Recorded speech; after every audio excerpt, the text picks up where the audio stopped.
Rocket Man bad. So for those who get triggered by Elon progress, like I think they're just going to keep making progress, and everyone's going to laugh and be like, Elon thinks he's making robots, and then it's going to be like, oh shit, like there'll be a lot of chaos in the meantime. San Francisco has driverless taxis. Like, how is that not a bigger celebration? Oh, it's right, because it's San Francisco, and San Francisco doesn't want to celebrate it because that's technology. The mini lamp or whatever, or was it San Francisco? In LA, the shade thing that costs $10,000. What? It's a smaller roof. It's like a smaller vertical, shittier roof is what you invented. Yeah. And then the best part is they had to go to Ecuador and the UK on taxpayer money to research on shade technology. The latest in shade technology. No one thinks Jeff Bezos is childish, but Jeff Bezos has a mermaid version of Lauren Sanchez on the front of his yacht. But because he owns the Washington Post, and I'm sorry, I will defend it all day. I think it was awesome. I think go off, King.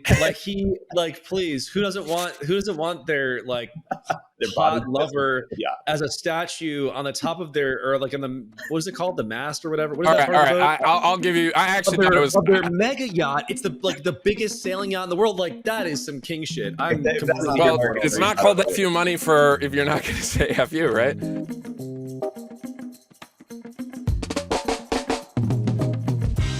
Perfect. So I thought we'd start with, so Pirate Wires has had so many bangers recently. The Grimes interview was fantastic. You had incredible coverage of the OpenAI Sam Altman trial this past week. One of your tweets was, "I wish Congress would ask me to testify because I have a lot to say." So maybe we can get into what would you say? One thing I've been just trying to do recently with my team at Pirate Wires is cover different congressional, there are all these congressional hearings that are just not covered, and they're really interesting, and you learn a lot about the politicians and also the way that different entrepreneurs are thinking about stuff. And so it was like Christina from IBM, it was Sam Altman, and it was Gary Marcus. Christina and Sam at least work at a company doing stuff that's important ostensibly. Christina, I feel like not so much obviously as Sam, and then Gary is just this guy.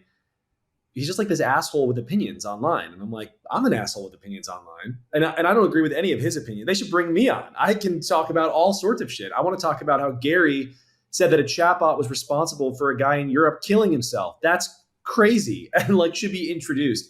But also the truth is, for that hearing, the AI hearing with Sam and Gary and Christina, the weirdest thing about it for me was, maybe a sub-theme of Pirate Wires for a long time has been how silly our politicians are in these hearings.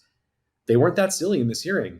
They were, the Democrats and Republicans, totally bipartisan here, were asking, I thought, pretty thoughtful questions. And both sides of them, both the Democrats and the Republicans, I would say, one of the major themes was of the questioning was just, hey, it seems like you want us to regulate something that we don't really understand, which is not smart and will hurt the technology. And they all kind of agreed on that.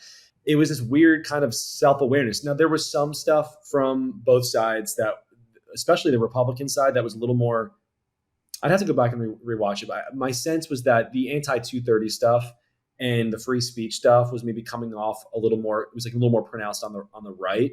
Whereas the Democrats were a little more focused on copyright and job loss, but no one's heart really seemed that in it. Everyone was really friendly. Cory Booker was weirdly a tech optimist, and he went on and made fun of Gary Marcus, or not really made fun of him, but he called him out a couple times. Again, bipartisan support on doing this, where they would be like, Gary, you're asking for an international agreement or whatever. Do you have any insight into how that works? What specific models are you looking at? What other versions of this are you talking about? How would you like that to go down? And just kind of pushing him on those issues. And he was like, oh, I don't really know what I'm talking about here. Ha ha ha. And he kept trying to make jokes, and they all were just like, no, the joke is you. Why are you here? That's the joke. Who invited Gary Marcus? I think that the one push I would say, though, is that I don't think Congress is used to having breakthrough new technology come and ask to be regulated. So I think it's a little bit of wait, we're usually the ones chasing the car. And it's like, we didn't even catch the car. The car drove into our yard and then parked itself right there that we could just easily go out and grab it. So I don't think that they have a good model for that. And I know there's a lot of oh, this is Sam trying to do a chess move on the regulatory capture side of things. They don't have a model for it because it doesn't make sense. I think that they were right. They were just like, hey, we will regulate it when something happens that is really scary. We don't see that right now. And you're going to have to do a better job. Certainly what they did not do was go in there and make no one, and Christina was the least sort of asked, like she was not really asking for anything. Well, they don't have much AI because Watson was a joke. Right. So, I mean, that's again, like, why was IBM there? It didn't really make sense. Why wasn't Google there? It seems like Google should have been there, and maybe Sam should have been there. Maybe someone else from Microsoft should have been there, but that's not what we got. There are going to be more. They announced there are going to be several more panels just on AI in particular. And I guess I've always had this kind of cartoonish version of Congress in my head, and they're super anti-tech, I thought, and they just want to hamstring the whole thing completely. And they're reacting to this higher level thing. And the truth is they're not that thoughtful about it. They really are just reacting to things that scare them for various reasons, or that their constituents get angry about. That's bad and there are a whole bunch of problems with that. But it's better than this philosophical aversion to technology in general, which doesn't seem to exist. And I do, yeah, I mean, the whole AI people requesting regulation thing, I think that if you're going to do that, you need to come with a way better argument. And I didn't see that at the hearing. So one, I always take it through the lens of it's all theater, right? Like all they care about is getting their face and their sound clip on Twitter, on CNN, because it builds the brand, especially for the senators. But I've been running this through the kind of parallel universe that I've lived in for 10 years of crypto, right? And I think if I was to give the reason why AI, one, I think there is a singular kind of like face and leader for the most part in Sam. So, and I think he's extremely good. Like I was really impressed with, first time I think testifying before Congress or in a big stage like that, and just absolutely nailed it, right? Compared to some of the other CEOs who kind of always look a little squirmy. Gave really clear answers, simple answers, which I think are useful. But the thing that AI has going for it compared to crypto is never had a breakout consumer use case that is easy enough for someone to understand. And payments is not a consumer use case. It's like a lower level thing. And so the only thing crypto's ever had is this kind of price of Bitcoin narrative. And I think what's challenging is without like actual concrete use case in the sense that ChatGPT is really easy to kind of like, oh, I type this in, it's kind of like Google and I get a better answer. Like there is nothing that the industry is trying to capture and then getting regulation, right? So like crypto in the US starts getting regulated in 2014, but it's through regulatory agencies, not really in front of Congress. And it's only after FTX, to your point, when there's something bad that happens that like, okay, Congress knows the playbook here. And it's like, let's do hearings, let's boot up the theater, Gary Gensler, all that kind of stuff. And so I think that it's extremely savvy to preempt the whole situation, right? Like you have the breakout product, regardless of whether it's regulatory capture or not, you are playing on your terms, right? Like you go show up, you do a great job in front of Congress. You're the one saying, hey, we would love your input in terms of like making this safe, like flatter the people who get to make the rules.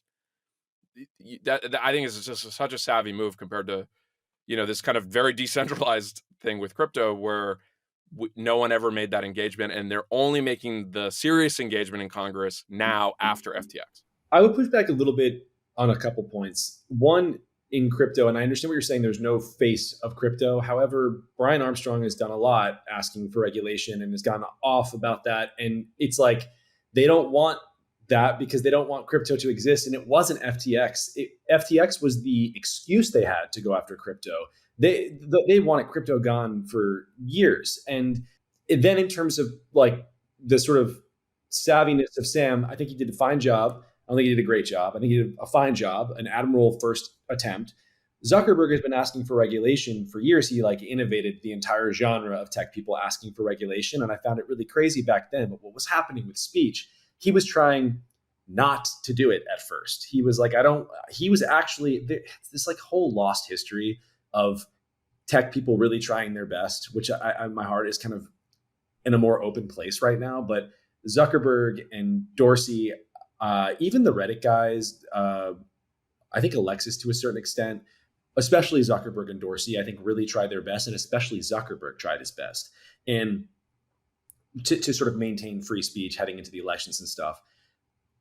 by asking for regulation, people are like, you got to control the speech or whatever. By asking the government for regulation, he sort of implicitly asked the question of like, what is allowed in terms of speech moderation. They couldn't regulate because it was unconstitutional. And so why are you asking Mark Zuckerberg to do something that the government can't even do? That's like an interesting question that was implicitly asked when he was asking for regulation. Whereas Sam, it's like for me, I think Mark asking it was tactically very smart and I understood it. It didn't work. And now Sam is doing it in a way that I'm like, I don't fully understand why we're poking a hornet's nest when there is no runaway use case just yet. Like people are talking about it. It's not even in a really angry way. A lot of people are interested. The New York Times wrote a dumb piece about it. I don't know, we're not quite there yet. It seems like there are other things. I don't know. Asking for regulation, was that maybe the only way that he could have gotten the congressional hearing? My sense is, so I disagree that it should be regulated at Congress at this point. I agree with the frame that like technology is too new. Maybe you put some like very broad safe harbor provisions so that people can't get like sued. But outside of, and I don't even have a detailed proposal there. Like that's the other problem. I mean, neither does he have a detailed proposal. It seems like he was saying AGI should be regulated, but maybe less the other stuff. And it's like that wasn't even defined. I think the relative framework is if you have X amount of GPU capacity, you need to submit to X, Y, and Z, and then everything. So globally systemic banks, it's like globally systemic, GPU clusters, the ones that Yud wants to shoot the missiles at. But I think let's play this out. So Zuck, no one really cares about social media, and then 2016 gets blamed for Trump, right? Like Cambridge Analytica, all that stuff, right? So he gets swept up in that, and so you caused Trump. Now we're gonna come in and regulate you, right? Very, very straightforward, counterfactual situation here. That ChatGPT has kind of launched, and we get into the election, and some deep fake or a proliferation of ChatGPT generated misinformation happens on the internet. Trump beats, the candidate, and then people are looking for a scapegoat. And it's open AI's, easily accessible AI technology is the reason Trump is there. Cue the same narrative, whatever. And so what I think is smart from Sam's standpoint, regardless of whether you agree with it, and I just like analyzing the game here, is he initiated it. So he went in and said, hey, look, I think that we would love your input. Like we should be thinking through this stuff. They kind of don't have an answer, but now he can't be accused of not having engaged in good faith. He did it on a very public stage, right? Because he could be doing all the same things quietly behind the scenes, going to visit Congress, but by getting on a hearing, those clips are going to last forever, right? And so I think it's just very, very savvy. And one point on Brian, who, I worked pretty closely with, I don't think he spent more than a total of a week in DC in the first 8 years of the company or something. Like he went on a couple of trips, not really necessarily his vibe. Whereas now I think he's spending a significant amount of time. In addition to, if you talk to a lot of the big crypto investors, they are spending a lot of time on regulation too. So it has become an existential thing. And that was actually happening before FTX. And I think FTX has only catalyzed it because you have Elizabeth Warren, advertising her reelection campaign as like raising an anti-crypto army. No one is doing that in AI yet.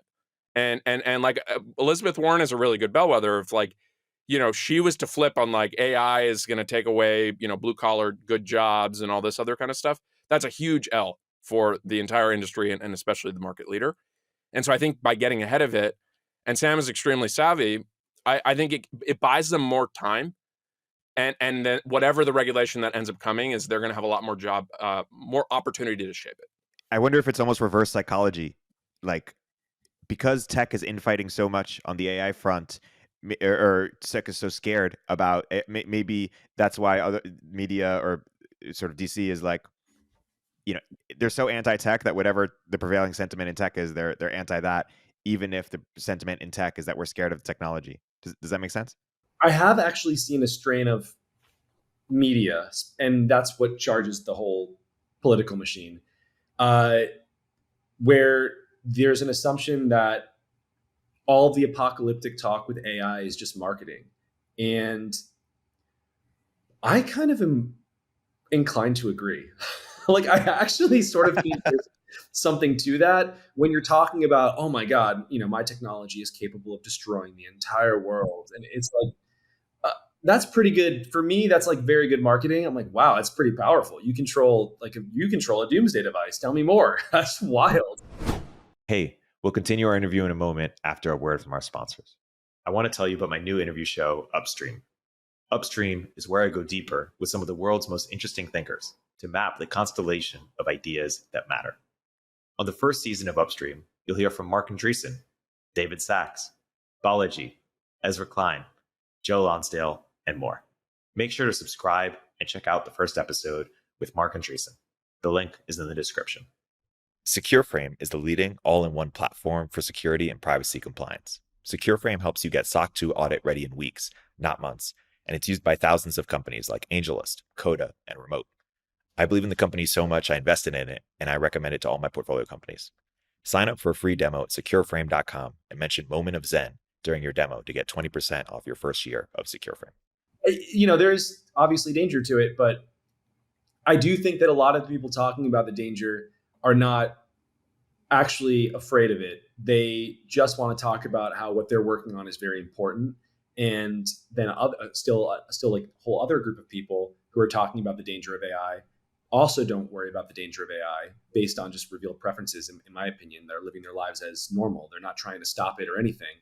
I think that it's an intelligence signal in this weird sort of, Bay Area polyamorous cult thing of the rationalists. Like, it's a way for you to peacock. You're one of the people who's smart enough to understand X risk. And that's what is happening. So it's like this very strange set of ideas that correlates with value, social value, which makes the whole thing super interesting because it's so insular and so loud and so close to us. Like, we all have friends who are rationalists, and also just when I look at the politicians, like, why are you here? I hear that. I'm like, I get that. I understand that impulse. It's like tech global warming. Like Yud is our like Al Gore who made a lot of money for that, and Yud will be properly compensated at some point too. There are tiers of doomerism, right? So it's like debt ceiling that's the most basic, like, because it's right in front of you, and like, oh my god, the debt ceiling. I'm gonna, like, clutch my pearls on the debt ceiling. Then it's climate change. But if you're truly enlightened, it's AGI risk. It's like, these are petty matters. These matters are, earthly matters. I'm worried about the singularity here. When the politicians would actually sort of try and address some risk that was in front of them that they could sink their teeth into, they're like, hey, what about mass job loss? Like, let's actually talk about a really crazy scenario where 80% of people are out of work or something, and let's talk about the intellectual property stuff and what happens when you're just stealing the work of artists and musicians and writers, and how do we think about that? How would you think about that? All of the rationalists were making fun of it. Like, how dare, like, these morons who would talk about something so petty as mass job loss and the theft of intellectual property, when obviously this like unknowable apocalypse is just we're on the precipice of disaster. It's just, they want to always be reminding people that they're smarter than them. And it's like, okay, I mean, maybe you are, but shut the fuck up. Just to compare it to AI sort of sentiment to social media sentiment among sort of the media or DC, like the terms that come to mind for social media are, disinformation or misinformation, or, teenage girl depression, or, leading to Trump, all these terrible things in their minds. And yet that same mood affiliation, like on AI, is like, hey, maybe these companies are overrating, or it's just unclear where it nets out. And, AI is so much more of a threat than social media is, and is just, to Dan's point, much to my chagrin, I wonder if it's like a game of reverse psychology played well on behalf of people who are trying to accelerate AI advancement, if they've been able to convince people not to be concerned about it. I was just going to say, I think 2023 new technology is very different than 2003 new technology. In that technology is extremely powerful, right? Like, the most valuable companies in the US are now all technology companies. We spend all of our entertainment time outside of like a very small sliver of like live sports. Everything comes through these companies. And so it's now much more relevant for politicians. And every new, whether it's hardware or some software paradigm shift, is going to affect all of the things downstream that are related to these politicians, right? So Apple's going to release this new headset. People are going to laugh. It's going to be $3,000. You're going to have like a battery fanny pack on the side. You're going to have all of these people tell you how stupid this is. I think there's a decent chance that they sell the 10 million the first year, even though it's $3,000, because there's a bunch of nerds who are like, this is super cool. I've been waiting my whole life for this. And then within 3 or 5 years, there's going to be all this stuff of people are spending too much time on in the metaverse in VR. You have incels who now have virtual partners, and they're having digital sex, and like we can't get people to have real sex anymore and procreate. Like it will just become this huge issue, because ultimately, if people are using the products and spending time in them, the attention is the scarce resource, and that's it immediately becomes relevant for the politicians. If they are. I mean, I would say that I'm skeptical of the VR stuff at this point. But I do want to, something else you said about the entertainment, I think is really interesting. The fact that we spend so much of our time now, our entertainment time is given to these technology companies. That cannot be overstated how big of a change it is from 2003 or even 2013. Let's think about 2009 or 10, the last writer's strike in Hollywood. You have a writer's strike that actually matters, where I remember watching different shows back then. I think Battlestar Galactica had a whole season destroyed over this. The show almost ended. There were shows that ended that I watched, that we would watch. People were watching TV still, like actual television. They would go at 8 o'clock or 9 o'clock. There was a show. It did feel like that was on its way out, but it was still happening. And so the writer's strike was a thing. I don't hear about it. I don't have any sense of the writer's strike now, other than I see some tweets. I saw a tweet the other day trying to say, in case you don't know what the writer's strike is about, and they pointed to some AI thing, and it was like a super abstract argument that nobody's going to care about. And the reason is because we're not watching TV. We're not even just streaming. Like you said, people are on TikTok and Twitter and Instagram, and that's their television. Even while they're watching television, they're on those apps scrolling. And I think that's bleak, and I don't love it, but also it's just very different. Yeah, but I mean, look at Twitter, right? What did they launch this week? 2 hours of video. That technology has existed for 10 years, but somehow the Twitter R&D team never was able to figure it out, and Elon was able to do it in 9 months. But I wonder why, though. Like, I wonder with the Twitter stuff, why wouldn't they go into video? Does they not want to? Is there some platform war type thing that could happen with YouTube? I guess I can't imagine how YouTube could hurt Twitter, whereas I could imagine how Twitter could hurt YouTube.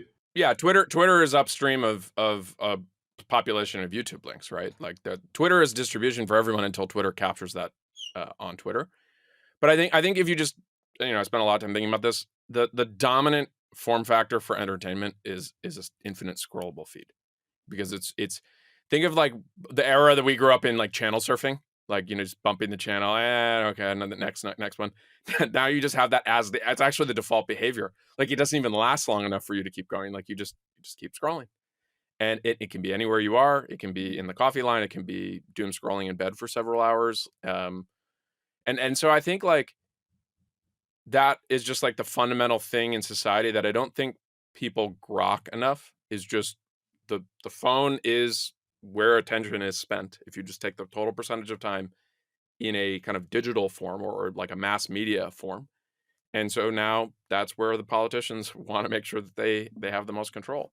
And what is challenging for them is they passed a law, and this is going back to the why. Here's like a reasonable argument if you believe the politicians that they don't want to regulate it, is you pass a set of laws in the late 90s based on the internet's going to be this thing on a computer. You have a computer room and a modem and whatever.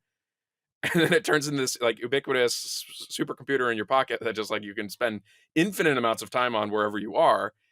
And Section 230, I'm a believer in like that. I think that has been massively value accretive to the U.S. and the world in terms of all the technology companies. But the reality is you have a First Amendment in Section 230, which the Supreme Court just upheld, that makes it very hard for these politicians, outside of them repealing it and putting it in place, which is always hard.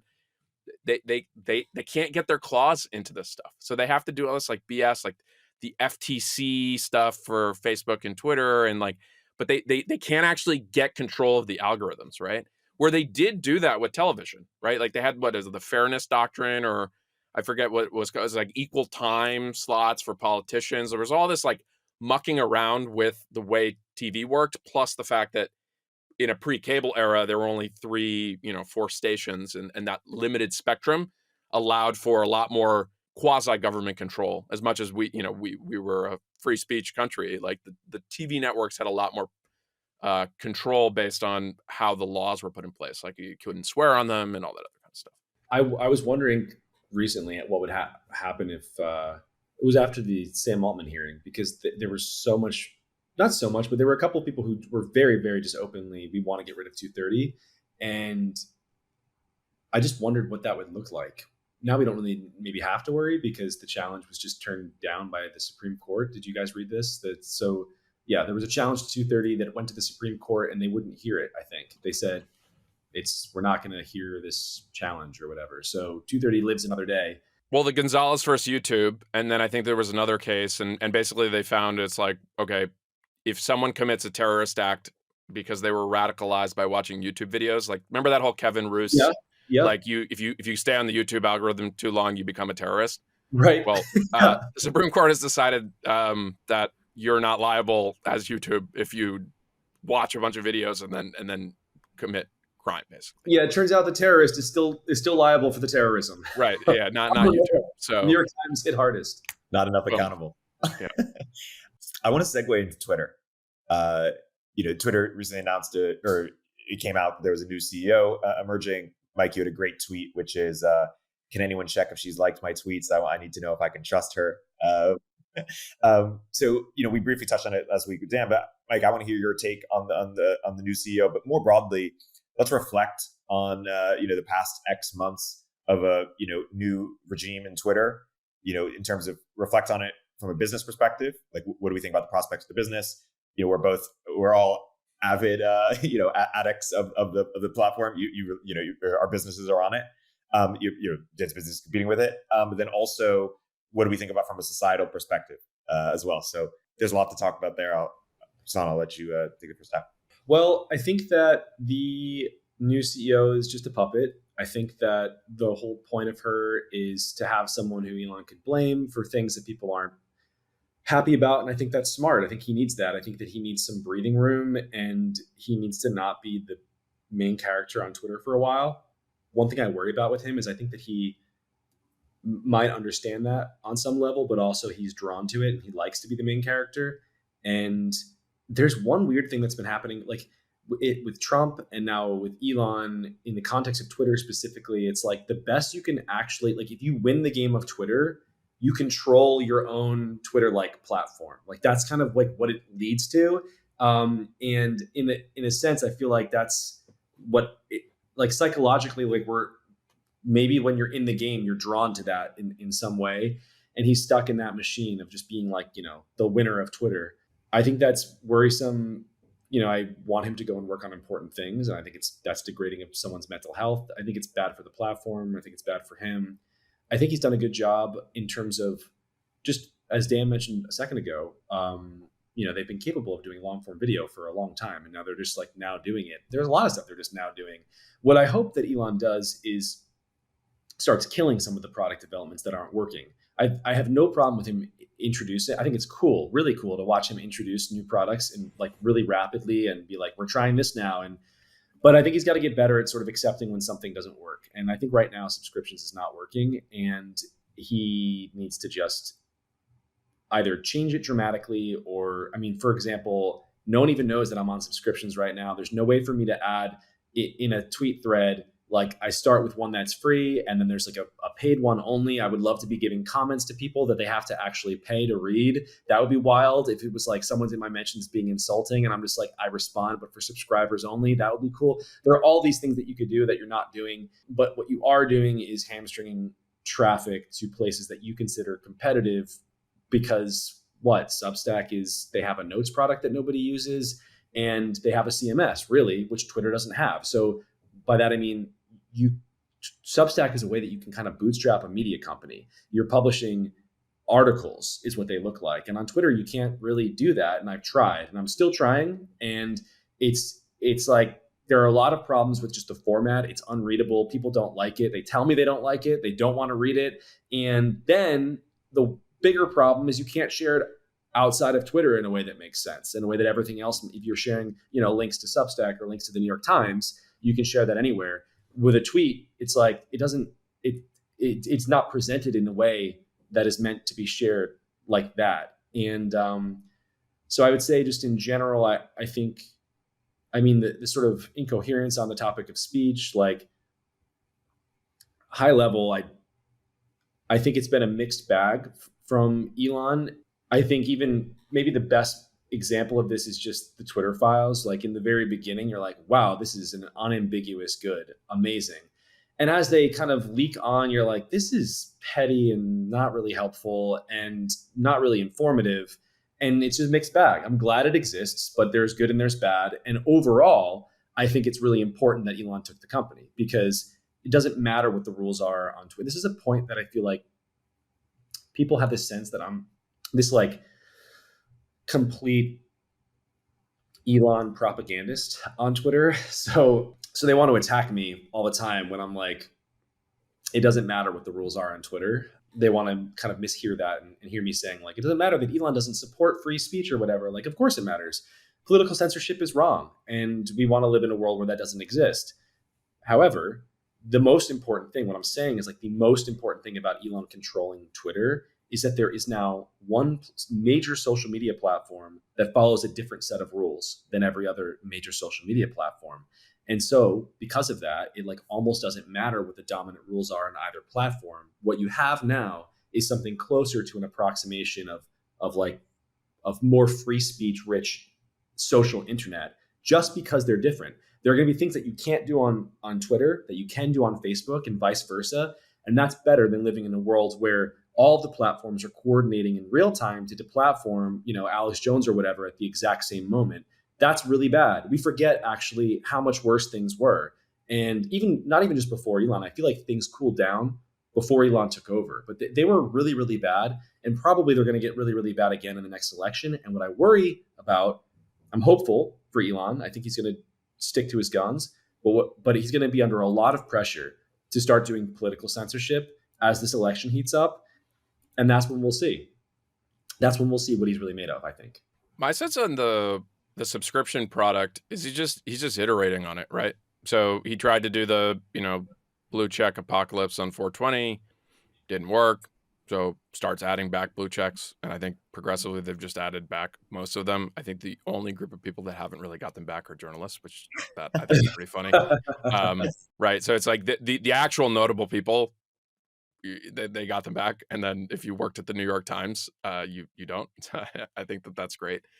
I think that the corporate affiliations product, you can argue on it feels a little crowded and cringe or whatever. I actually think it's excellent. And the revealed preference here is I see an increasing number of companies paying for that to have that badge. And that's $1,000 a month.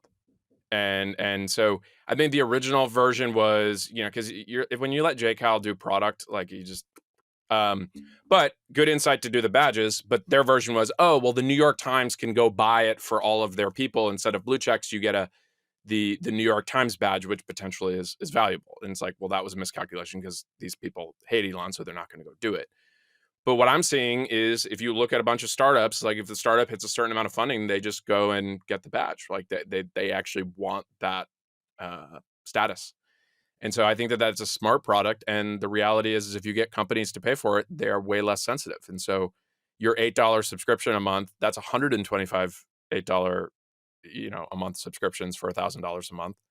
And maybe you dial that up over time. And I actually think there's a bit of like, okay, what is an ad on Twitter worth? Like we've actually programmed to ignore it. Whereas if you're a company and you now pay for the whatever tier to get like the right gold check, and they just say, hey, we're going to give you a boost on your corporate tweets. So effectively it becomes the pervasive ad. And I'm not saying that I want that as a consumer, but I think that there's some really smart ways to just basically get companies to, they don't think they're advertising on Twitter because they didn't like write ad copy in a specific ad and use the old ad product. It's just like their presence on Twitter getting a boost is the ad.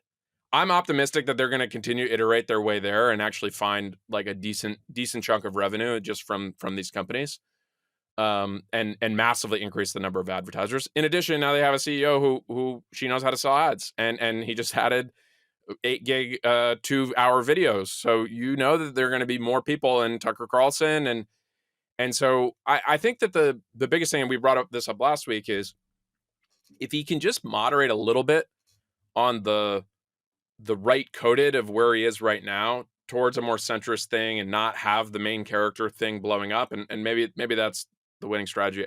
I don't know. I tend to disagree with it. I mean, he had that interview this week with CNBC. So he had the, Princess Bride quote, He you was offer like, me money. I'm never going to stop saying stupid shit. I'm going to do whatever. I will die first. But what's interesting is, so do you know how that interview worked?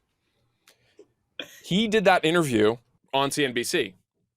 But now Elon is making all of these interviewers, when they do a Twitter space. So it's just Elon in the Twitter space, and he's just broadcasting the live audio out on the platform. And so I think if I was to kind of give the best case, is he is a super active user of the product, right? Like, he uses all these different things. And so he's getting an intuition for this stuff as the biggest account on the platform. And I think he's going to, I'm confident, like, if he can do the reusable rockets and mainstreaming electric cars, I think he can figure out the product of Twitter. It's not rocket science. And so I think if he can modulate a little bit, he can still say what he wants to say, but bring it back. I think naturally the left coded folks show back up, because the reality is the reveal preferences, they want the distribution, right? So you might go use Mastodon or Blue Sky or whatever your mood affiliation, decentralized social, and get excited about that. Maybe use Farcaster. But the reality is, when you want the most eyeballs to see the thing that you worked on, whether that's a news article, a Substack, a new company feature, or whatever, you're launching that on Twitter. You're not doing it on YouTube, not doing it on Instagram. I mean, a certain subset. Well, I mean, maybe not a Substack anymore. And just because you can't, the traffic is so hamstrung, and I don't think that's going to end. And I actually think that he's going to be, Elon wants everything to happen on his platform. The everything app. Yeah, that's his ambition. It's everything. And I think it starts with Substack, but it moves to things like YouTube. He's going to go back to the social media thing where you couldn't post your links to other social media apps. And he's eventually going to get, once all of that's taken care of, then he goes after the media companies. It's like the New York Times links can no longer be shared, or things like that. I do think that's where this ends, unless they pay maybe tons of money or something. I don't know. Right. But that, my push is, so the same people who are saying freedom of speech, not freedom of reach, thinking they're cute. And it's like, great. He just basically said, no freedom of reach. Like, you're a competing media platform. I am going to deboost your links. Again, do I agree with that personally? No. But if you just look at the move on the court, the reveal preferences, people are going to take an algo boost if you do the long tweet, or you do the native Twitter video, or, like, it's just a basic thing. Whenever I tweet and I'm tweeting about something that I'm trying to get people to go to another thing, I don't put links in the first tweet anymore. I always just put an image, because it's like the image gets more engagement, and then it's like, okay. And then it's annoying because I just want the link. It's like, go do this thing. Okay, great. I want to do it. How do I find it? I got to click, and then I go to the next link. But he's already made the algo transparent. He's like, the more time you spend, that's why we have the threads, right? The more distribution you're going to get. And so Twitter is about distribution. Like, people can kind of reminisce about the days where it was like, it's just like a bunch of tech people hanging out online or whatever, and there are going to be spaces to do that. But when you want to broadcast something to the largest group of people with the potential to go viral, you do it on Twitter. I just want a public service announcement. You could follow Taylor Lorenz on LinkedIn, I believe. She said something recently that I haven't done a Taylor screenshot in a while, but I was rewatching our last Moz episode, and we had talked about her on that, and I talked about how I thought she was cool, and I thought that the like mythology around her was really interesting, and that she leans into that and she embraces that. I think is funny. And I saw the other day, people were freaking out about a thread that actually I almost defended her, but let's not get crazy. Where she was accused of like getting Fear the Floof. This is the cat the platform, and a long thread of things that's not what happened. I interviewed Fear the Floof about this, and he deleted his own account. The Wayback Machine, I do believe that she has an uncle who owns that, but also anyone can have their stuff removed from the Wayback Machine. You just have to ask them. I've never done it, so I don't know how easy it is. It's sort of a standing question that I would like someone to answer, but it's not necessarily nefarious that she did that. And I clicked over to her feed and I saw her talking about the lore. She's like, whatever, just adds to the lore. And it's like, she has lore, and that's, God bless. That's awesome. Love her. I'm happy for her. The mythology of her talking to the Wayback Machine, or her having special privileges in Twitter, which may be true, I don't know, but it's almost like in the Matrix, like talking to the creator or something. Like there's this higher power that sets the reality, and like she's in touch with it in some weird way. I guess she was, in a way that maybe some of us are now, in that we're closer to Elon and he sees this stuff and their team sees this stuff, and probably there is a lot. Back in the day, Taylor was speaking directly to the kind of blue-haired Nazis who worked for Twitter's content moderation team. So she was really, this is why she was such a huge target, is because people kind of clocked her as an influencer of the most influential people alive.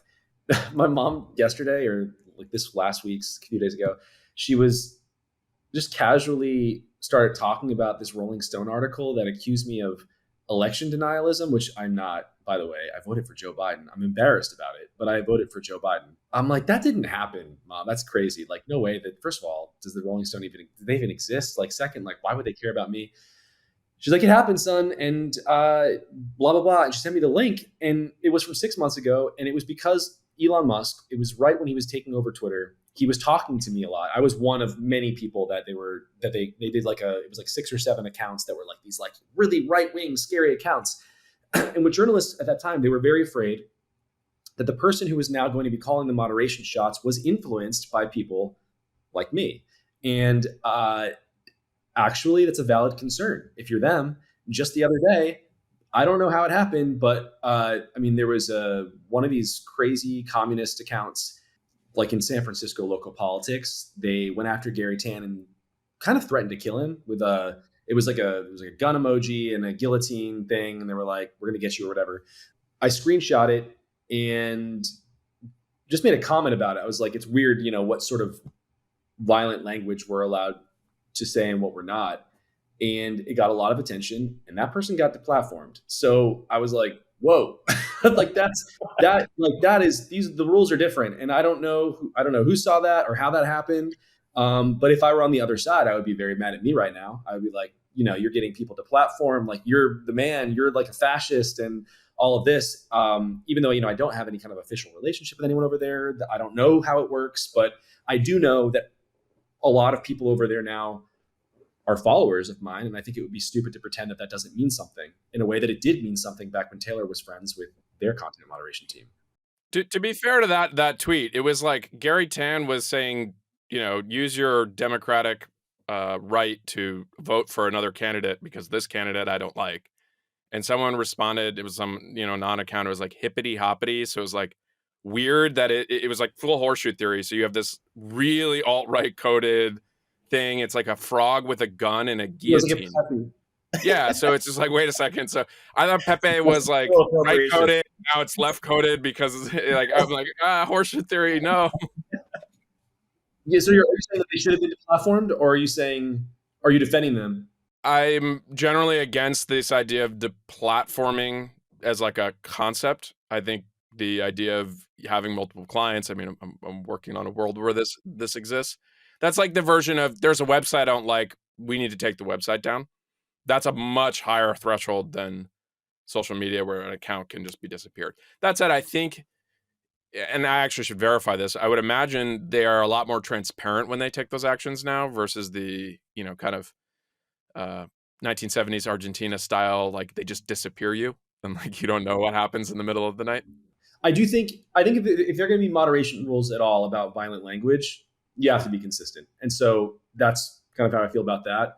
But that's a good example. So in the US, we have actually a set of speech that is not protected by the First Amendment as set up by the Supreme Court through legal precedent. So if one of those things actually violates the law, then the company based in the US needs to actually do it. But I think without trying to split hairs here, it's like outside of a very narrow set of things, like I'm generally against deplatforming. And what I would say is like you can deboost on the algo side of things, or you can just kind of say, okay, this account's in a like you have to opt in to view this account because we've deemed them to be, you know, whatever against our terms of service. But the more people you can maintain the account of, but potentially put warnings and flags and things like that, I think is a better policy. To close out this Twitter topic, if either of you were CEO of Twitter, you know, Solana, you mentioned his strategy, which is to try to basically, you know, subsume the internet or all other even adjacent competing platforms onto Twitter.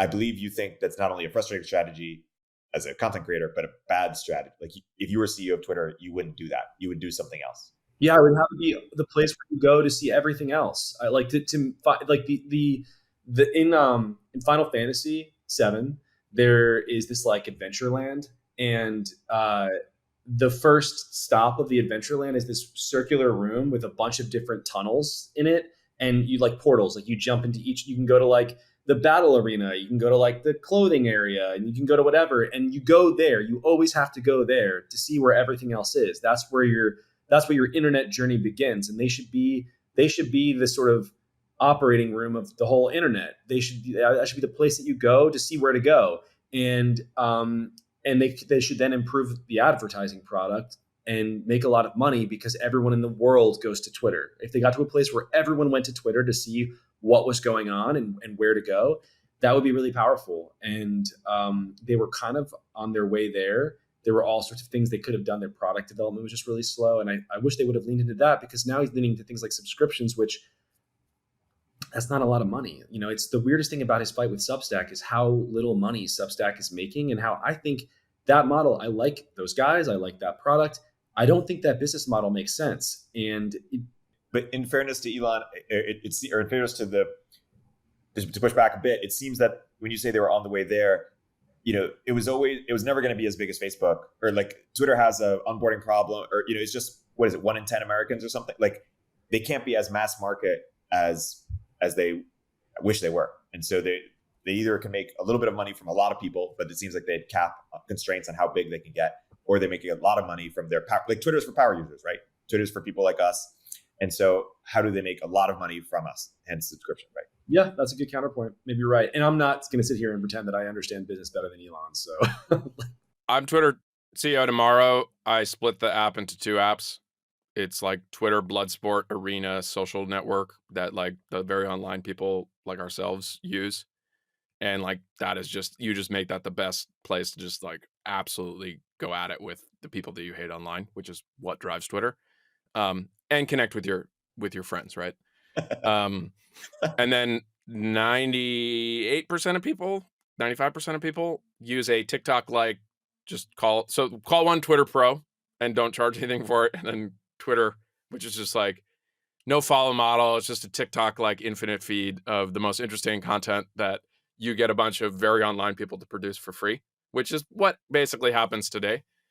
And I think it's just, you solve for 2 very different product use cases, right? One is just like, I want the least amount of complexity and the maximum amount of entertainment. And then the other one is give me my like, you know, like fighter jet so that I can fight all these other people with all of these different tools and ways and things that I can, I don't know, just find the people that I hate the most and just really drive into it. Because that's actually, I think, what. I think that a lot of people follow the blood sport who are not in it like themselves. Right, but that content would just flow, right? Yeah. It's the same And thing. what You they just really split need is a the UI. better curation of that. Like there are people who genuinely follow these people, like everyone who's active on Twitter, they follow them like they're the Real Housewives or something. And it's like, oh, did you see what so-and-so said to so-and-so? Oh, you got to pull this thread up. And they like go in and it's like, it's the human drama of it. It is their television. It's my television. It's our television. I'm living in it and I'm also consuming it. It's really messed up. But it plays to a base human instinct. Like we are a tribal species, and gossip and all of the things that we do are evolutionary based on like keeping people in check within the small little village we're in. We just now happen to have a village that is the entire internet. And Facebook is interesting because it's a bunch of overlapping micro networks, right? Because it's like your friend graph isn't quite the same as this one. Whereas because of the unidirectional follow model with Twitter, I can follow you. You don't have to follow me back. And it just like you build these like huge broadcasts. you're basically just building up these like mech warriors on Twitter, and then like they can, when like a Solana biology punch against someone, it's like, oh shit, and then Elon jumps in with the reply guy and then like the boost, and it's like, it's going off like it's like that scene in the Matrix when it's like, yo, Neo and Morpheus are fighting, and then they like everyone like runs out of the kitchen to go see it. But like that's basically what happened. Like there was this meta meme for the very online folks this week. Biology got in a fight with Power Bottom Dad. And there was like this, like I think like Luke Metro or whatever, like bottom side. I was like, and then so it's like, yo, Biology and Power Bottom are fighting, and like everyone's like, oh shit, like I gotta go see what was said, and like, if you get in a fight with Biology on Twitter, you're gonna now with the long tweets, like you're gonna get like these long responses with the the good little pairings. Plus he's gonna have 7 citations, like not someone you want to fight with on Twitter. He's gonna outlast you. Yeah, he is. You said something. So on the tribal thing, I wrote about in a piece for Pirate Wires. I think it was called Navigating Our Haunted Transsexual Internet. I talked about this thing, the tribal thing, where yes, all of these tools, the gossip and the sort of mediation of conflict and things, this is how we get to consensus. That's the thing that we're actually trying to come to tribally. Like we're trying to get everybody on the same page. That's the impulse, and that was really important, I think, evolutionarily throughout time, it seems to me. Today, I don't think that is actually consensus is not possible in a world of hundreds of millions of people on the same app. I do not believe it's possible. Let's just give me 1 second to finish that. So I don't think consensus on pretty much anything, let alone like really core values things, is possible. However, the things that set us off are all the same, and they're all magnified. Something like the Bud Light story with Dylan Mulvaney, like that is a story that is actually, so let's abstract a little. The trans story in general, just the transness, that's something that is perfectly designed to set people off. It polarizes them, and then you have this like weird conversation about the nature of reality, the nature of biology, the nature of humanity. That tribally, like you feel this. Like we can't move forward as a people until we agree on what's going on here, because it's very, very, very weird. So the internet surfaces that conversation, but then makes it impossible to come to any kind of consensus on that issue. So it just drives us insane. And I think that I think it's weirdly new. It's like we don't often acknowledge how new the internet and especially social media at scale is. And I don't think this is not only is it not healthy, it's not Lindy, and I don't think it can last. I think that some fundamental change has to happen in the way that social media, like I don't think that the Twitter sort of mass war thing can last forever.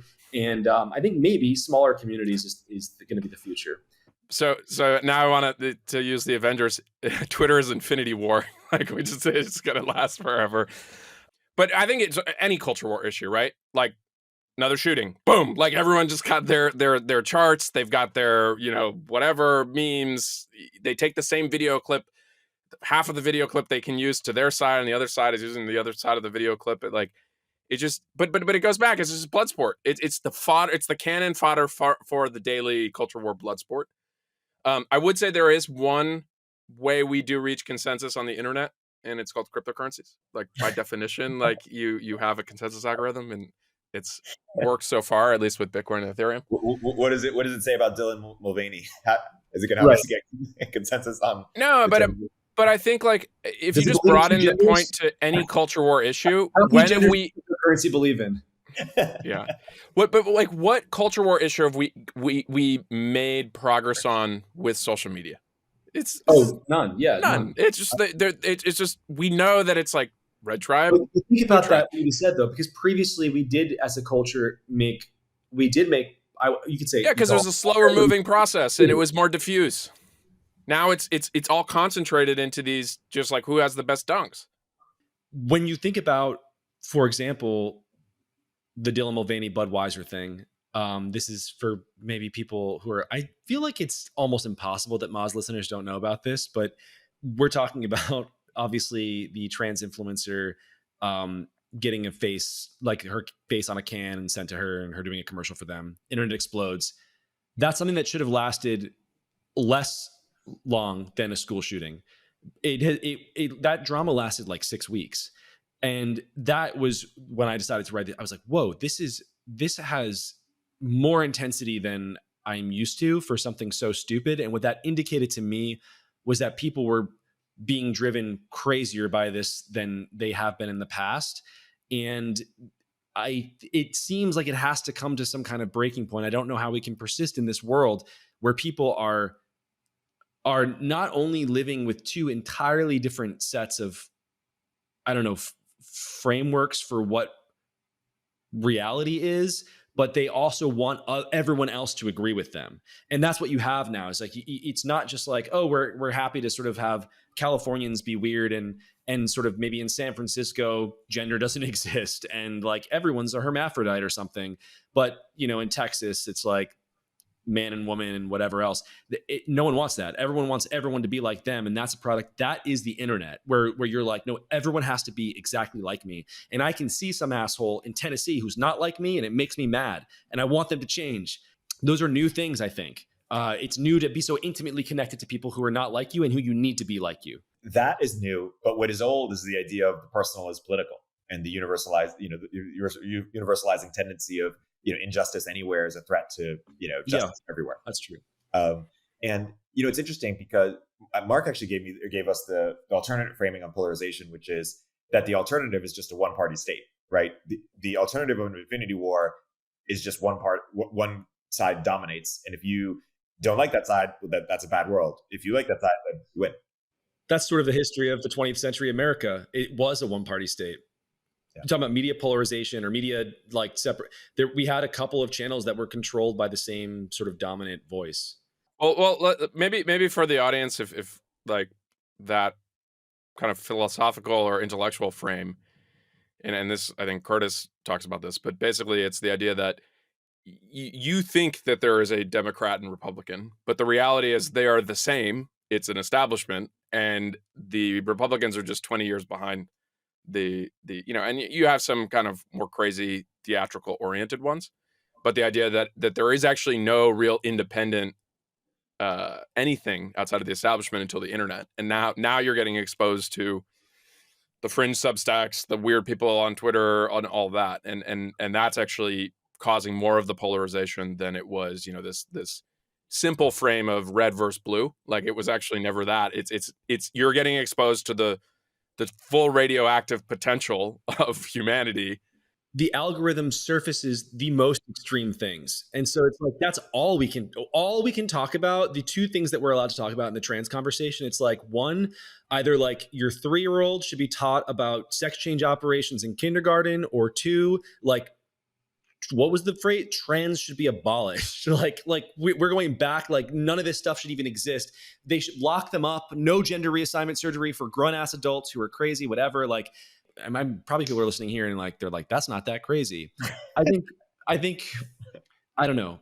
Maybe there's no room for a liberal like myself these days. But the other thing is, like, so I like a foundational principle for me is personal freedom. Like, I think that's like, it's very American to say, like, I want to be able to live my life within the bounds of what society decides is the law, the way I want to live my life. And it's weird to think that is not even like considered, call it conservative anymore. It feels like I'm like, if I say that, and I live in LA, if I was to say personal freedom, people would be like, did you vote for Trump? Like, or like, are you a libertarian? Or like, it's like, no, I actually voted for Joe Biden as well. And I think libertarians are like completely ineffective. Right. And so, but like, personal freedom should be a core tenet of what makes you American, right? Like, we have this amazing constitution and we have a federal system, and yeah, can you get everything you want in every single part of the country in every state? No. And do I think the arc of progress bends towards, call it Whig history progressivism? Yes. So over time, things just kind of get more normalized. But the reality is that, like, you want a certain set of kind of beliefs encoded in a state's laws and or your own lifestyle. There are places you can move in this country that are going to be very supportive of that, right? Like, you want to maximize on a certain set of personal freedoms, move to San Francisco, right? And you're gonna not have a certain set there. You want to maximize on a different set, move to Miami. Like that is such a powerful thing, that you're still living in the same country, but like, you can have actually very, very different things to optimize for. And I don't know. To your point, I think the internet just like collapses everything to everyone should be the same as me. It's like the Buzz Lightyear meme where it's like there's one Buzz Lightyear and then you just see the whole shelf of all the like same, and it's like everyone wants everyone to be the exact same person, and of course the beliefs that they want are their beliefs, right? They're old problems, but the medium is totally new, and so I think that actually we're not appreciating how different things are now than they were even 10 years ago. I think if you just have one chart to explain it, it's the amount of people have an amount of leisure time, right? So it's like they probably are still working the same amount and sleeping the same amount and eating like. But the time the Facebook addressable market, right? Facebook starts their earnings call every time with how much time spent. That like kind of whether you're watching TV or you're going and doing some other type of leisure activity, it's just the total share of leisure time that is spent in feeds, in apps, that is correlated with all of this, right? Because the algorithms are going to centralize in a way the content that we're seeing, the culture war stuff that we're fighting about, with a slight nuance of if I'm one, right coded or left coded, I'm going to get the version of the world where it's either a dunk or look how terrible these people are being, and like, and then it of course turns into another dunk back. And so it's just your tribe and the world filtered through the same set of events, just with a, your political coding. The algorithm's impression of me, whatever it feeds me. I wish I could like trade for you feeds with my political enemies, or even just opt in. Like if there was like a drawdown menu and I could just like click in to see what their for you feed looks like, that would be cool. I would even pay for it. If I would pay people for it, I would pay to see what, I don't know, is a popular CNN broadcaster. What does their for you feed look like? And what do you want them to understand them, or? Yes. Yeah. So it's interesting. This feature actually existed for a brief moment on Twitter. I remember Patrick Collison tweeting about it or something, and it was like really buried, but you could actually get to a point where you could just see the person's feed. But this was in an era, and I think a lot about this with Farcaster, because this is extremely easy to do on a decentralized social networking protocol, right? So whether it's Farcaster or Blue Sky or Mastodon or whatever, and actually a couple, like the one that Jack Dorsey's into, Nostr, which is a little bit more Bitcoin coded, a bunch of the clients already have this. So you can just be like, oh, you can't post as Jack, but you can log in as Jack, and you can actually just see the world through Jack's eyes because everything is just open to do. What gets challenging, and I think this is what you're capturing in what you said, though, is the For You page. That is not observable, right? Because there's so much more data beyond just who you're following. The reveal preference of what counts you spend time on, right? Like time spent is such a big impact on, or influence on how these algorithms now work. And so, what you are actually spending time watching, it's like people always complain. There's like, I feel like Twitter now is all these fight videos. Well, it's like the fight videos, you shouldn't click through. I saw someone say that. I'm like, I don't have fight videos. Okay, honey. but you watch one or two fight videos. Then yes, exactly. Yeah, like that person. I'm like, the reason you're looking at them is because you're obsessed with them. Right?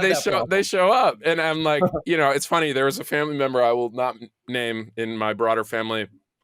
We were, at some event, we were talking about it, and they go, yeah, I've gotten really into Instagram Reels.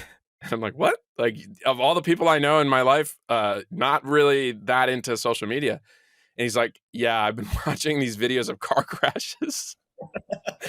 And I'm just like, when left to your own devices, this is what we do, right? Like, it's just like, can't, the whole like rubbernecking phenomena. It's like, you can't turn away. It's like, yeah, because it's overrides the certain part of your brain. And so I think that's the challenge with the For You stuff, is even though you might have the kind of public data set of what you do, where you spend time, and I don't think anyone wants to really publicly advertise. It'd be like the equivalent of like having your internet browsing history just be public.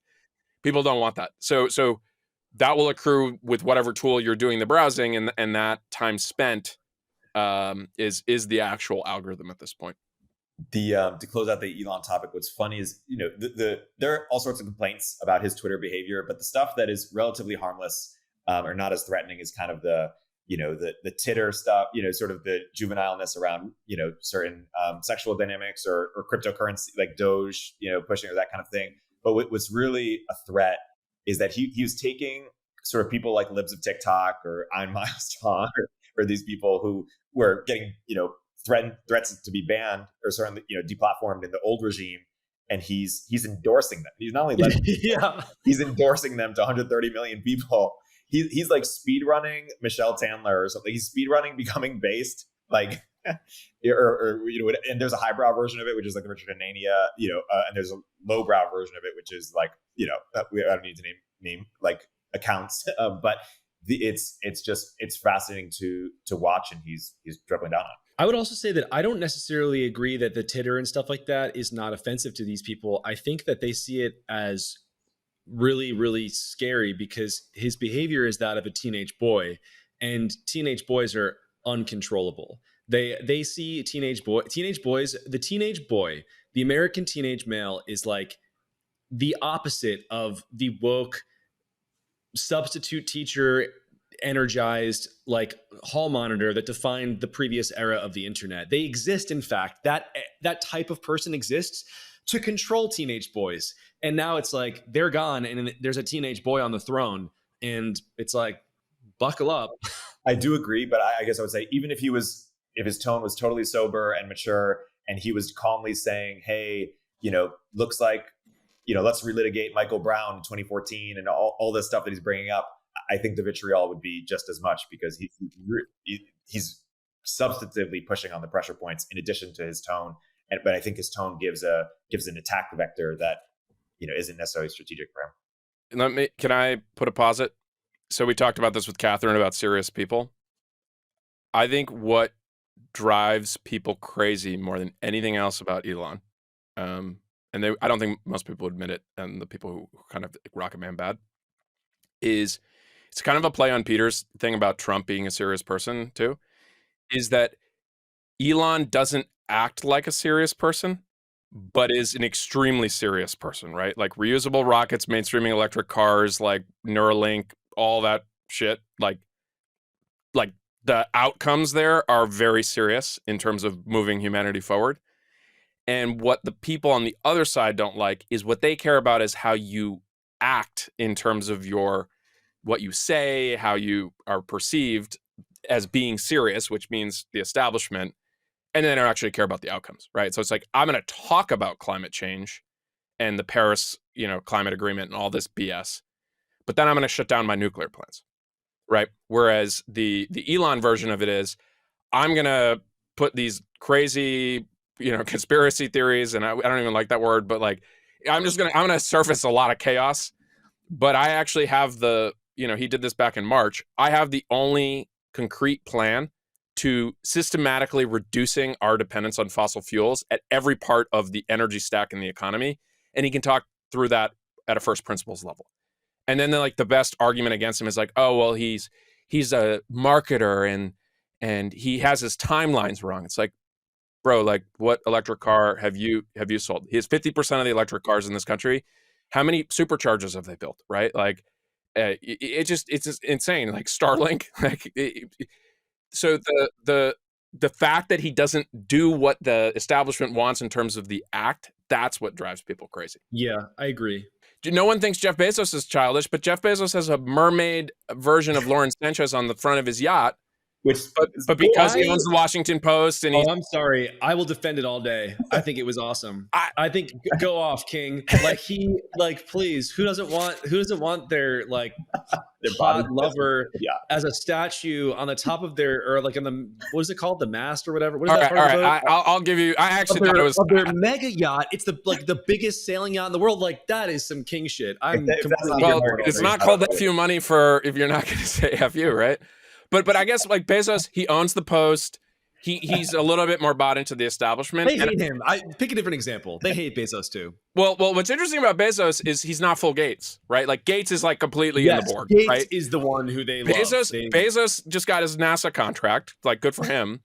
But I think the testosterone, I think there's a version where he's going to break Elon's way because he's like, wait a second, I was supposed to be the guy that like the main character here. And I was supposed to be in my retirement, all this stuff. And I got this guy, he's speed running everything here. And so I actually think, which by the way, if you like this dynamic, there's an excellent near-term or near future science fiction book from Daniel Suarez called Delta V. And it's a space race book about billionaire type personalities that do resemble a kind of like Jeff Bezos and Elon. So I'd highly recommend that book. I think it's just he doesn't act the way serious people are supposed to be, but his outcomes are actually serious. And then that's what irks them. Yeah, I think that's true. And it's the voice. It's weird how much like people really with the Trump context is like the way he sounded really, really deeply bothered people, even myself included, when he first arose. And I got over that, but it was like the disconnect between what I thought a president was supposed to be, even though there was never a president who I didn't think was a clown, but they sounded like a president. And it's somehow like Trump sounding different really just like, I wouldn't say it broke something in me. It bothered me in a way that other people then like that thing that happened to me and I got over, other people actually were broken by. Did you watch the CNN thing for him? The most recent one I didn't. I watched some a couple of the clips. Yeah, okay. I saw a couple of the highlights. So one interesting thing, and it's you can never get like left side of the political spectrum people to admit this, but if you watch that and then just go back to 2016 version of yourself, 2016 version of yourself would have just found everything about like the way his demeanor as a politician was just so foreign and versus how familiar, whether you agree with him or not, how familiar does that feel of him basically being Trump on TV as an entertainer with this anchor. The anchor was trying to hit him with a good question, and then he knows how to play the whole situation. I think people think there's a referee that, oh, you're not acting the way that serious people are supposed to act, so therefore, points taken away, like you lose or whatever. And I think that whether it's Trump or Elon or pick your favorite populist, effectively, is the internet is kind of being like, well, if I have my own distribution, I don't need the media to characterize it, and people are going to come up with their own opinions. And I think that's the world we're moving to. And I actually think AOC she's more within the establishment, but she completely groks the direct to consumer, have your own media platform better than I think any other politician outside of Trump. And I actually heard recently from an elected member of Congress, at an event, and he basically was like, she's incredibly savvy, and like I really think she knows what she's doing in terms of playing this game. And I think that the more people that figure this out is just like the internet is naturally populizing in terms of I don't know if that's the right word, but populism is the winning optimal strategy for the internet, and the faster you get there and don't have to worry about the elite establishment point of view, the more power you're going to have. Yeah, this is a problem for me because I don't like the elite, but I believe in the elite. Like, I would like an elite to be in charge. I am not a populist. I don't understand how you can you can't sort of agree correctly with the statement that most people are dumb and also think that most people, there's like a wisdom to what most people think or want.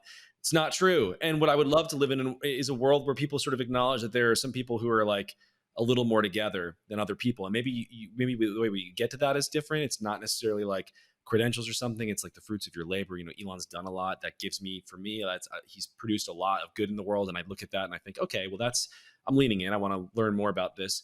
I don't know. I'm not a populist. I would like to find a innovation within the world of the internet that reduces the amount of populism or something. I don't know.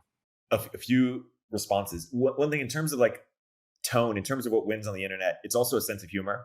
Like what doesn't win is Kara Swisher's shrill, sort of concerned trolling. That's out. That's like 2012, 2013. And it is interesting. Like, remember how people hated Bush, and then with some time passing, they're like more sympathetic towards him, or even miss him.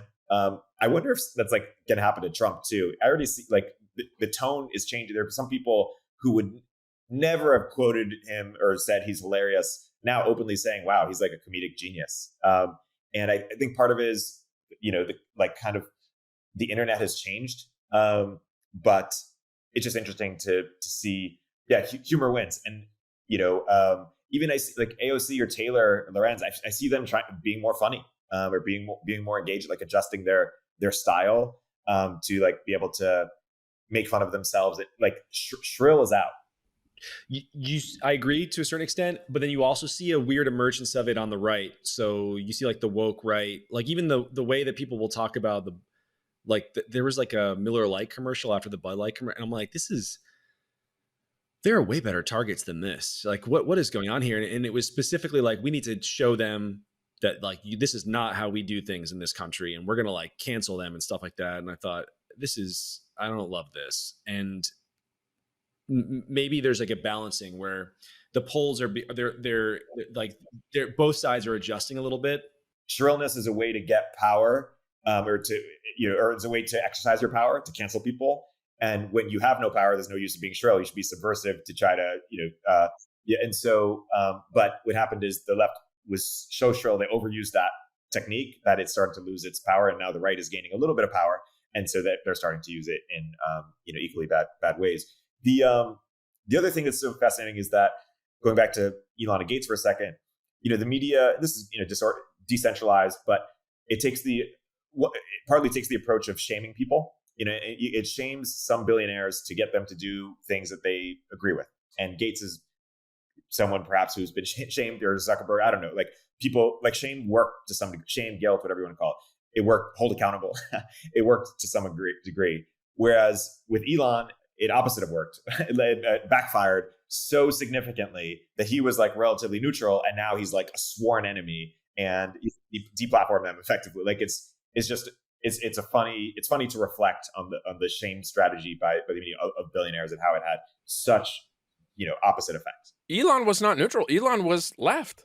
Like exactly. he worked on a climate change country, like or company. Like, come on. Like I think like. Yeah, I think the populism thing though is like it's there are waves, right? And Caesar was a populist, Napoleon's a populist. Like it's just like there are plenty of people of power realize that is an optimal strategy when the kind of timing is right in terms of like, okay, this is actually where. And I agree, it's for sure. Yeah, no, and I mean early 20th century there was more popular. So I think the where we are in 2020 is that like, or the 2020s, I think populism is a winning strategy until there's a new meta, and outside of changing the dominant attention platforms, populism is going to win. The medium that our primary medium of communication needs to change before the populism thing changes is what I think. Before that, in a world of like powerful centralized, or not centralized, but like semi-centralized media outlets, elitism made a lot more sense and was maybe even inevitable. Now, it's not that. I don't even know what the change would have to look like to kind of put it turn down the populism. But I look at stuff like Instagram. I'm really worried actually about the populism stuff, and I'll give you a more, not a concrete example, but a sort of abstract example, maybe. I don't know if that's the right phrasing. Basically, the keeping up with the Joneses stuff on Instagram. I look at Instagram as an app that there's no way to use that app every day and not become a little bit socialist, because you're looking at people who have so much and are so dumb, and you're struggling so hard. The average person in America can't even afford a house. Like the average kid is like, how am I ever going to have a house? I've got college debt. I've been fucked by the older generations. And you go on that app and you see these like dumb rich girls flying to Dubai and shit, and you're like, how are they doing this? This is like the only way is the system has to be unfair, and that is it's so dangerous, and it's I don't even know how to counter stuff like that, because I look at that and I'm like, man, if I'm feeling that way a little bit, America is just like about to swing. There's like this little bit of a rightward push right now. It's going to be a wild leftward swing on things like the economy. Already what you're seeing when in terms of like our encroaching right, the new right is economically leftist, and that's going to continue. It's the Tucker Carlson, Bernie Sanders, Mm-hmm. They're the same. Yeah, but then AI is gonna be a massive productivity boost and deflationary on costs, and people are gonna to housing or to everything. I think everything.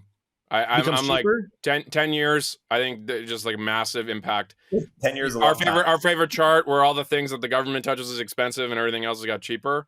I think housing gets cheaper. I think you're gonna like those. You see this Elon, Rocket Man bad. So for those who get triggered by Elon progress, like he did this thing where tweeted the Tesla robots.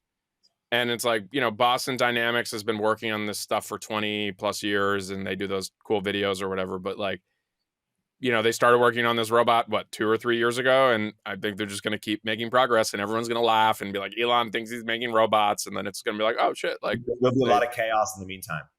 Sure. But my sense is 10 years from now, like I think we've talked about it on this podcast. San Francisco has driverless taxis. Like, how is that not a bigger celebration? Oh, it's right, because it's San Francisco, and San Francisco doesn't want to celebrate it because that's technology. But like, but San Francisco did celebrate recent breakthrough, right? The mini lamp or whatever. Or was it San Francisco? In LA, the shade thing that cost $10,000.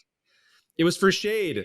It's like, what? It's a smaller roof. It's like a smaller vertical, shittier roof is what you invented. Yeah. And then the best part is they had to go to Ecuador and the UK on taxpayer money to research on shade technology. The latest in shade technology. Yeah, exactly. Well, for them. The forefront of shade technology is a subtweet, right? But like, the old school shade technology is for bus stations.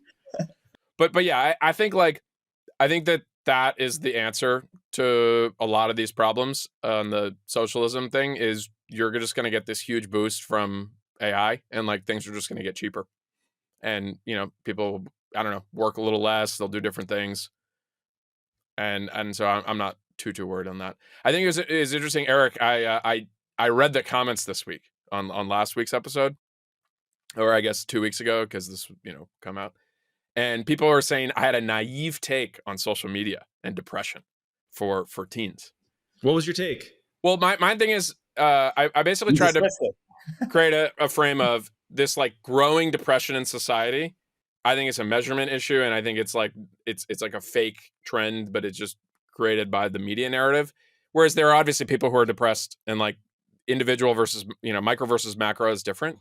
But this like whole thing with teens, and is it different than when we were in school? Sure, like we didn't have cell phones or whatever, but like I still think that the core ways teenagers are mean to each other and make them feel bad, like, yeah, there's more passive version of it now, and there's cyberbullying and some of that stuff. Sure, new set of tactics, but the same fundamental human behaviors are there. It's not like the phone changed, like teenagers were nice to each other prior to phones, and now phones have made them mean. It's just like, no, it's the same set of behaviors. It's just, you can have it happen a little bit more in a different manner. Not a little bit more, it's constant. So this is now, it's just like, okay, like what, how do you measure that effectively? And so I actually don't believe in the science. You just correctly argued that the platforms were so fundamentally different that they were mainstreaming an entirely new kind of, not an entirely new, but they were re-mainstreaming populism across the board from both parties. If it's powerful enough to do that, like surely it's transformative enough to have some kind of impact on teen mental health. They're living on these phones. Right. But so do you think that teens today are fundamentally less happy than they were 20 years ago? I don't know. That I mean, but that's where the jump happens, is like, do I think that I can say that I am. I can say that, like, if I'm going to be honest, like the phones are not making me happier. I can't stay away from them, but I'm not like a happier person than I was. Maybe I'm just older now. Maybe all older people get like less happy, but I'm definitely less. I think that's it. Is we have this deep unhappiness because we're getting older, closer to mortality, whatever. Yeah. And so when we project our unhappiness on teenagers, and I'm like, I want to acknowledge, yes, it is a new technology, new set of problems, new set of things, but the fundamental behaviors are the same. And I think that, like, if you were to ask me if you could magically actually get to the point of view of like, are teenagers more or less happy? Maybe they're a little less, but like it's not like an order of magnitude difference. And so now you're like, oh, teenagers before were 53% happy, and now they're 47% happy. And yet there are these obviously fundamentally different things about teenagers today. For example, the gender craziness. I mean, a non-trivial fraction of teenagers now don't believe they have a gender. That's very new. That's like a brand new problem, and it's not small. I don't believe those surveys. I think it's like people, it's like people saying that they weren't going to vote for Trump, but they voted for Trump. It's people just telling the survey person like what they think the right answer is. And I think it's like has a set of different beliefs in society around gender change. Yeah, of course. But like I think it's just like Fox News and Tucker is like really trying to make it this like this is coming for everybody and like you should be afraid. I showed you guys a pitch deck this week that I got of a startup called For Them. It basically says, hey, 48% of Gen Z is not straight. I was like, what? Oh That's a tie. Well, that's because it's like, I think a lot of that is style. It's just, you have a lot of straight girls who are like, I'm bisexual, but they have a boyfriend. And that's just like, okay, like let's move along here. Like that's kind of, I think there are a lot of teen girls like that. And there are a lot of people who say they're genderqueer. And it's like, what does that mean? Nothing, literally nothing. But then the incidence of bisexuals has skyrocketed among, or at least like Dan's point, the incidence of people who say they're bisexual has skyrocketed among Gen Z, as has genderqueer, which means nothing.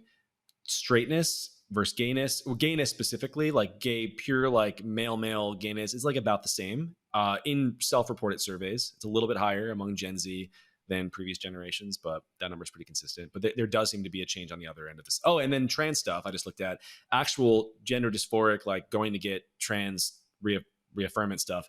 That's gone up like three or four times, 3 or 4x what it was 10 years ago. I just did a piece, the haunted transsexual internet. I had to do a little research for that one. I go back to my personal freedom thing is like, I think people should have personal freedom to do what they want. And if that is part of their gender identity, by all means, I think we should have a set of laws in society that we agree that protect everybody. And after that, I think all it is just media trying to create culture war. It's just like really trying to get people driven up on it. I do believe that. I was looking at that in the context of Vice Media just put out a piece. R.I.P. Jordan Neely. Right. Well, they're not yet. I'm like, can you please die already? I thought you were gone. Why are you still here causing trouble? Go away. But Vice News, they were like, the Jordan Neely thing is just indicative of like the anti-Black sentiment that, led to, and they brought up that Kyle Rittenhouse, like with this strange sort of subtle implication that Kyle killed Black people. He did not shoot any Black people, first of all. Second of all, it was self-defense. Third, wasn't one of the guys a pedophile that he shot like so that was a whole other different situation. And then Jordan Neely, like the language they're using, it's so obviously they're praying for a race war. And I'm like, why can you not just see what you're doing? Like why do you want people to hate each other so much? It is really, well, the answer is obvious. It's just advertising revenue, unfortunately. Like, why do I ask these questions that I know the answers to? Yeah. And I mean, like also, by the way, Kyle Rittenhouse found not guilty by a jury. Yes. Right. So jury bad there, but when Derek Chauvin put in jail by a jury, right? We have a legal process. Jury good. So yes. Jury is only good as a system when it is my set of beliefs, not the actual system we agree on. That if there's a jury and the jury comes to an outcome, that's what we agree as society. And that's always been. This reminds me of, remember when Ellen Powell sued Kleiner Perkins for sexual harassment? So then the jury is like, this didn't happen. Like, sorry, no, absolutely not. They heard the whole thing. No one was persuaded. Goodbye. And the whole media comes out lockstep, and they're like, well, regardless of a verdict, this is such an important moment for sexual harassment, and it really proves that she was sexually harassed, and blah, blah, blah, blah. And it's like, no, that's not what happened. Right. Harvey Weinstein, that jury found it. So, like, and there was some weird evidence that came out during the trial, right? Like, really abusive relationship that you were emailing him months later from London saying, like, are you going to be? But ultimately, the jury found him, and he went to prison. So we do have a system that puts certain people, behind bars if the case is compelling. Mm-hmm. Ellen Powell's case was dismissed so thoroughly that she had to pay Kleiner's legal bills. Right. Like that. It's crazy that is not remembered. But at the end of the day, she's not that relevant anymore. I mean, there was a moment when she was really scaring me. She had so much influence, and I was like, man, how is the world not seeing through this? But those days are gone. Wait, was she CEO of Reddit during the Trump election? Oh, no. She was gone before that? That would actually be like if the alt-right culture actually was under her watch as it was brewing in the subreddits. So, and she was not a Reddit. Then she was Kleiner was a while. I think Reddit was a while ago. Let's look it up really quick. Kleiner began on February of 2015. Yeah. And when was she CEO of Reddit? It would be before that. So she stepped down in 2015. 2014, she became the interim CEO of Reddit. Wait, and in 2015 she was Kleiner Perkins, and then was it Me Too era? Then it was 2017 when the 2017 trial, is Me Too, I think. Yeah, that explains why it was so hard to criticize it, because 2017 was just the height of all of that stuff. She did have that famous tweet. You probably have incels in your company. What are you going to do about it? One of the all-time great tweets. That's like, I'll never forget it. We should do one episode where we just go through like 15 all-time greats. We should have Zach Cantor come on just to talk about his systemic racism and nuclear tweet, which I think about a lot. Yeah, it was fantastic. Yeah. Maybe gearing towards closing here, I want to stump Pirate Wires. I was talking to a journalist, and he was asking me which publications I respect in tech, and I said Pirate Wires is the best. And he said, "Oh, but that's conservative media." I was like, "No, you're like, it's tech, culture, politics. It's the best publication." Sorry, if you have a point, but I like, it really bothers me. So I feel like I just published something with Grimes that was the moment. It was like, here's what's happening in tech. Here's what people are excited about. Here's the optimism of it. Like, it was me talking to, like, sort of bridging two different worlds in a way that was celebratory of really the person who started, who was Grimes. Like, there are intersections there. There are references to the Spotify CEO, interesting pieces of information that are broken about, David Holds and things like this. And it's not political at all. It's like so demeaning, actually, of the work to put it in a frame like that. And I think it's done from a place of, that person knows that I'm doing stuff that they can't do. And so they have to find some way to pretend like, no, it's not that I can't do it. It's that I would never do it. It's like, you would never do an interview with Grimes. Like, that doesn't, then you're a fucking idiot if you would never do an interview with Grimes about AI. It's like, no, you just can't. You just can't do it as well as I did it. And I feel like I'm being really arrogant right now, and I don't want to be. But no, it's a good interview. People should go read it. Like, this is what people should be doing on the internet. And I felt like it elevated a conversation, and I've done stuff like that often. And there are moments, I think, maybe when I get a little too, I sort of lose my nuance sometimes. And, but I really try not to. And I really believe that what I'm interested in is culture, not politics. I write about, there are these political things that happen. There are politicians who do stupid things, and I can't help but talk about them. And I definitely have, obviously, political views and whatnot, but I don't think that my work is like conservative media. It's just not accurate. It's because you're friends with Elon and Thiel. And so well, therefore, Thiel, right? I mean, I've worked with Thiel for a decade. I know, but so as a Rocket Man bad, vampire blood guy who got Trump elected bad, Ulysses S. Grant avatar on Twitter bad. Like, that's just like, that's how you get coded as conservative media. Yeah, that stuff, it really irks me. And I know the person that you're talking about is like, he's literally competing with me for attention and so he has nothing but an incentive to malign me. He has previously lied about me publicly, and it's like, maybe I should be complimented. The fact that I live in their head at all. Rent free, baby. Yeah. Mm-hmm. And also, you were just saying in this podcast how you're, there might not be room for good liberals like yourself, and you have many socially liberal views that would make conservatives shrivel, and you challenge their thinking, plenty of times. So, I think it's an unfair categorization just because you challenge a certain orthodoxy. And that's often what they would call conservatives. People challenge a certain orthodoxy at certain times. Yeah, people who do not accept what they're saying is true without question. And it's like, okay, well, questioning authority when I was a kid was considered a left-wing thing to do. And probably it's just always clocked as the opposite political orientation of whoever's in charge at a given moment. And it's like, the people who, let's be honest, the left has been in cultural power for many years, and also political power in every city that we live in. So questioning authority is going to inevitably butt you up against the left, the political left, because they have so much authority. And have to invent things that they think they can be questioning the power structure, like a fictitious superstructure that they're therefore questioning, because it's certainly not the people in power that they're questioning. No. Yeah, they have to invent bogeyman.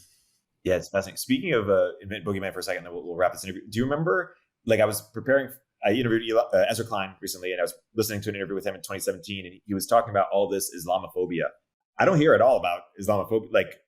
It's weird. Yeah, it's fallen off. Totally went off and I imagine that was a thing around 9/11 or something. And that had a 15-year run of it came back because of ISIS. Remember, so 9/11, sure, but ISIS is when you started hearing a lot about it again, because you had all these images of hardcore Islamic fundamentalists lighting people on fire and shit. And it was like, whoa, this is a terrifying hell religion. And so the reaction at home on the left really is to defend those things. And now that those things don't exist, there's nothing to defend. And we're back to sort of not thinking much about Islam, because it's a fraction of our population. I think it's 1 or 2% maybe of our population, maybe 2% of our population. Well, that hasn't stopped, people from caring about, trans is what, even less, right? Yeah. Well, I think that's a little bit higher than we're realizing. Yeah, that's true. We'll wrap on this Norm Macdonald tweet. He said, "What terrifies me is if ISIS were to detonate a nuclear device and kill 50 million Americans, imagine the backlash against peaceful Muslims." Oh man, he's great. Firewire is the best publication in tech and culture. Mike, thanks so much for joining. Thank you for having me. Read the Grimes interview, everybody. Good to see you, Solana. Thanks. Good seeing you guys. Secureframe is the leading all-in-one platform for security and privacy compliance. Secureframe helps you get SOC 2 audit ready in weeks, not months, and it's used by thousands of companies like AngelList, Coda, and Remote. I believe in the company so much I invested in it, and I recommend it to all my portfolio companies. Sign up for a free demo at secureframe.com and mention Moment of Zen during your demo to get 20% off your first year of Secureframe.